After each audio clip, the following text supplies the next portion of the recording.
I was truly impressed, Nicole. If it were me, there's no way I could juggle 3 part-time jobs at once.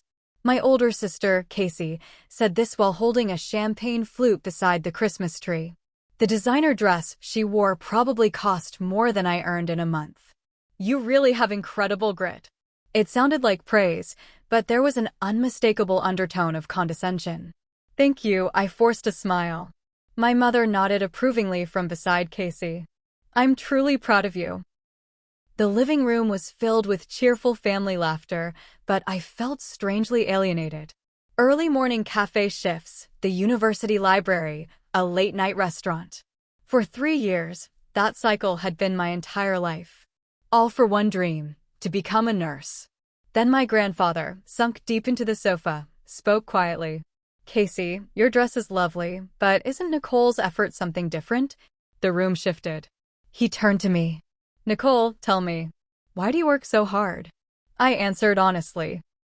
For tuition and living expenses, Grandpa. He furrowed his brow and shot a sharp look at my mother and sister. That doesn't add up. I was told that every year, more than enough money was transferred into your account. All sound vanished. My heart pounded. An account? Money? Beside me, my sister's composed smile froze solid. My grandfather's words dropped like a bomb. All eyes pierced my mother and sister.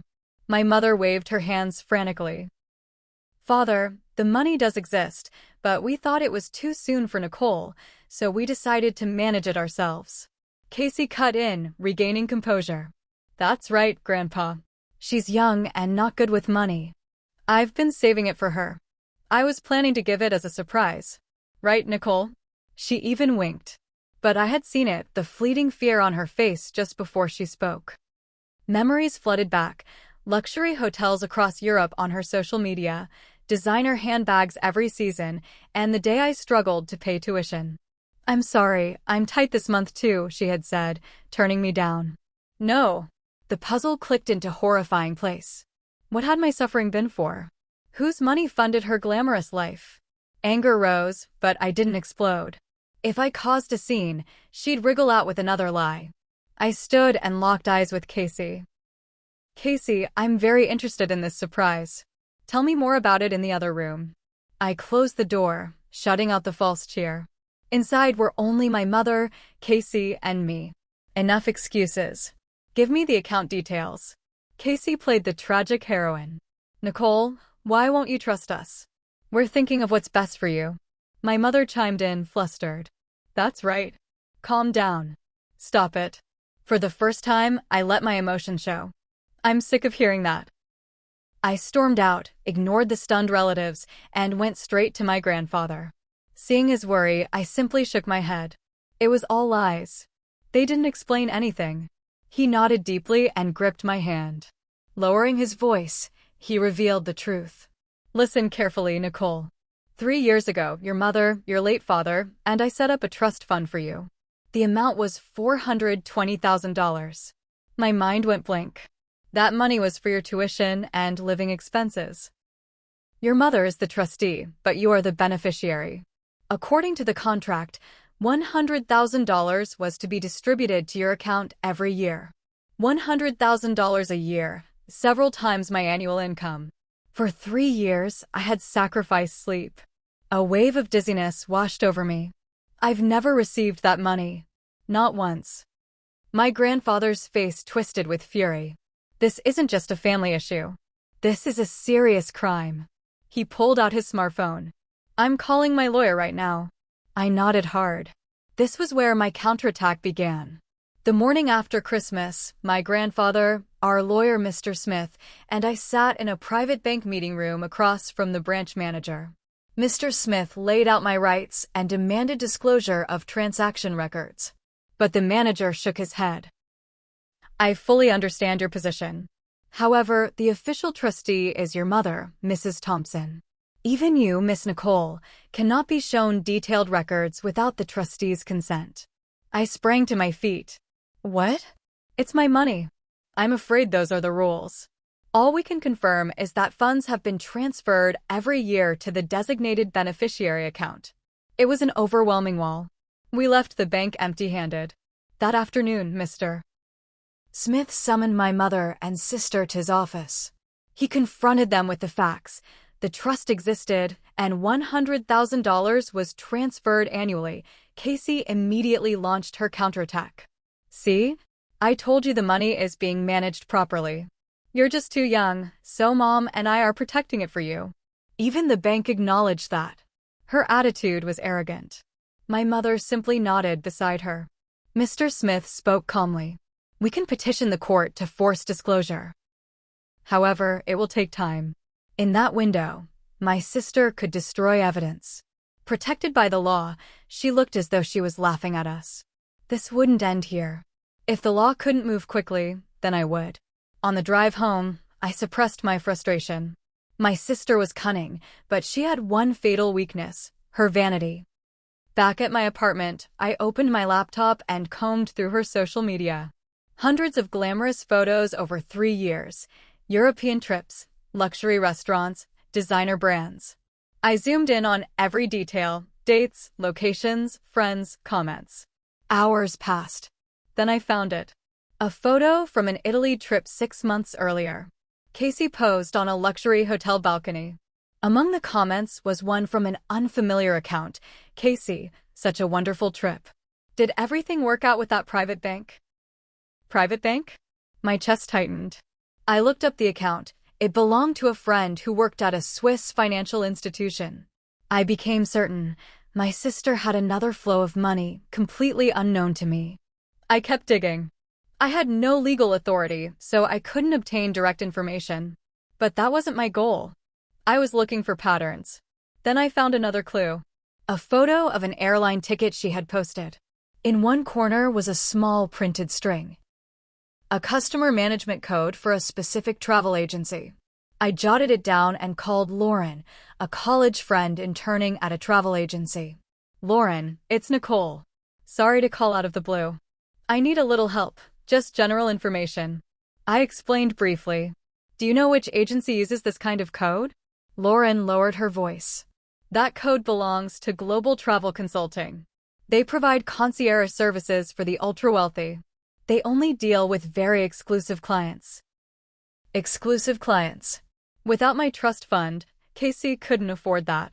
Lauren added, they rank clients by asset levels. For top-tier clients, they offer introductions to partner Swiss private banks. Swiss private banks, a perfect match for the comment.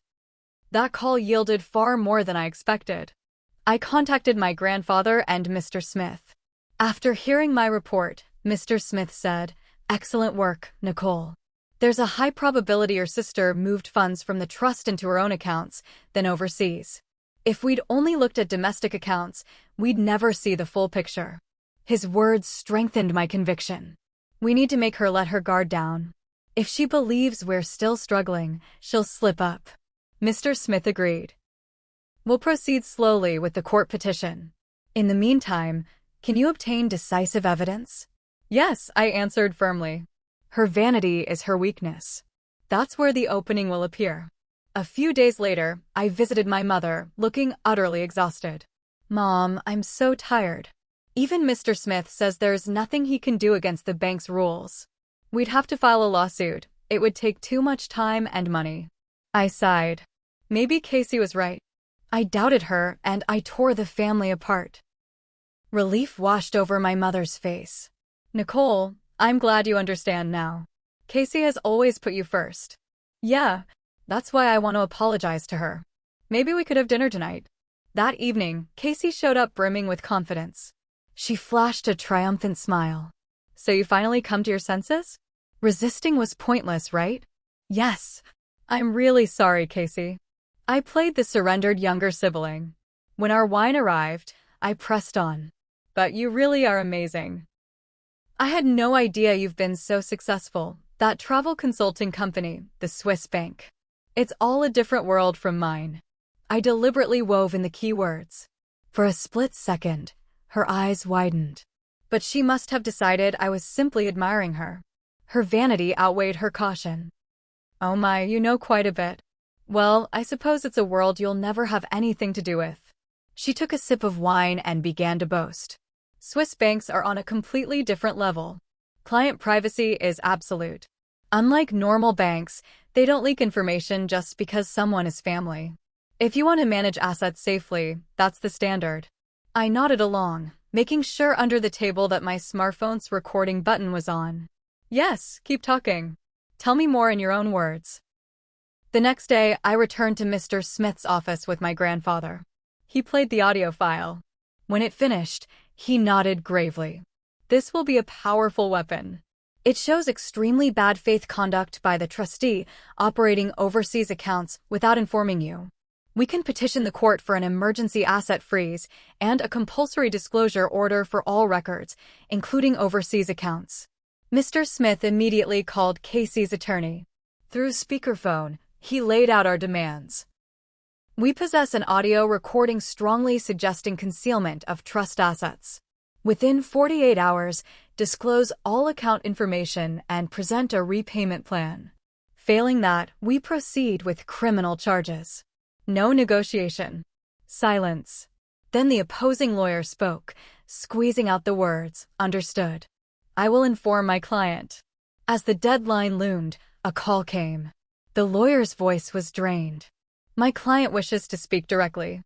She will come to your office tomorrow at 10 a.m. It was a signal of surrender. But the final confrontation awaited.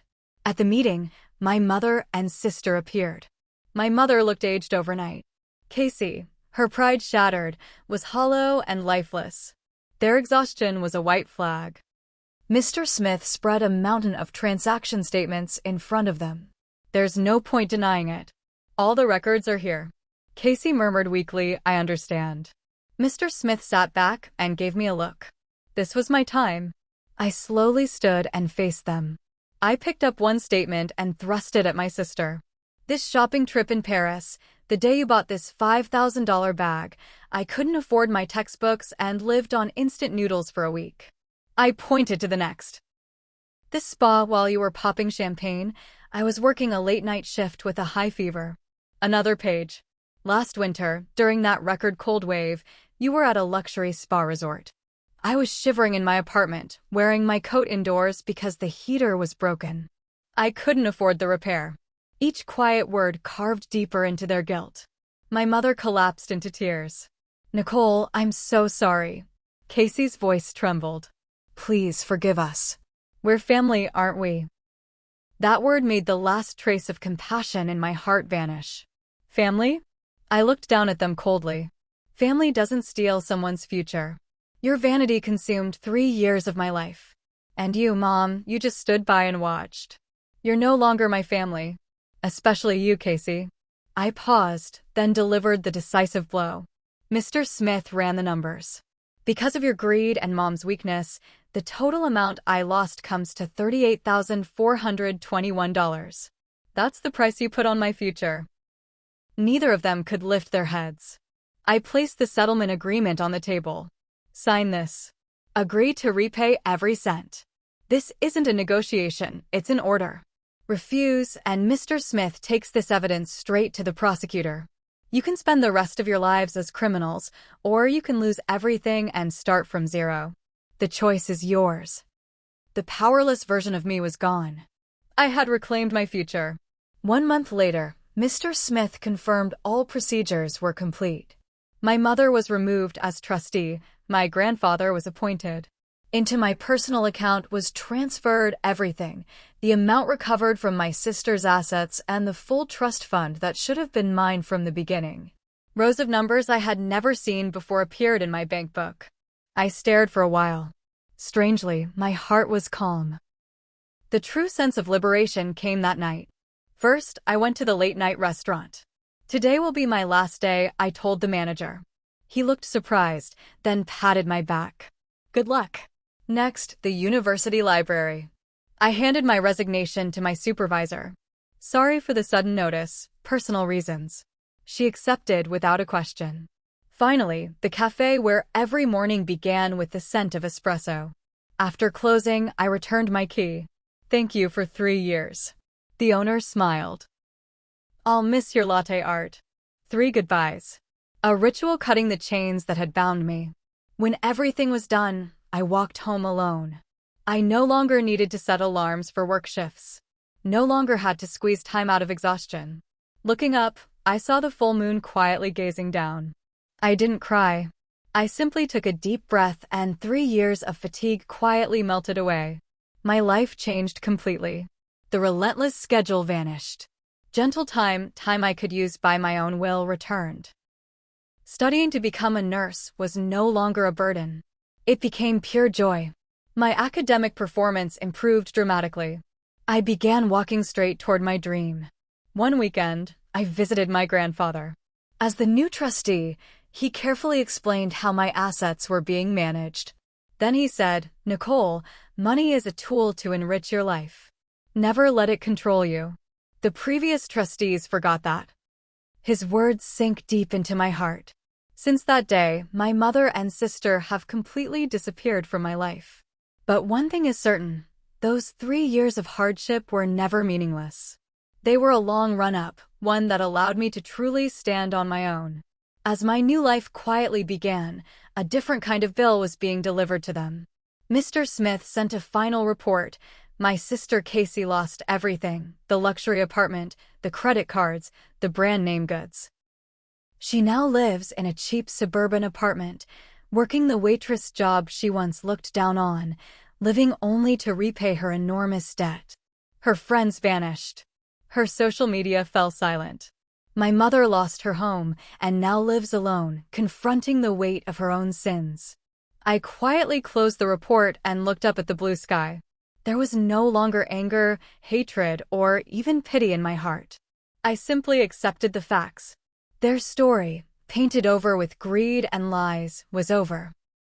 My story was finally beginning in the truest sense. With the strength I gained from 3 years of hardship, the strength to rely on no one and to believe in my own worth, the road toward my dream of becoming a nurse now stretches endlessly before me.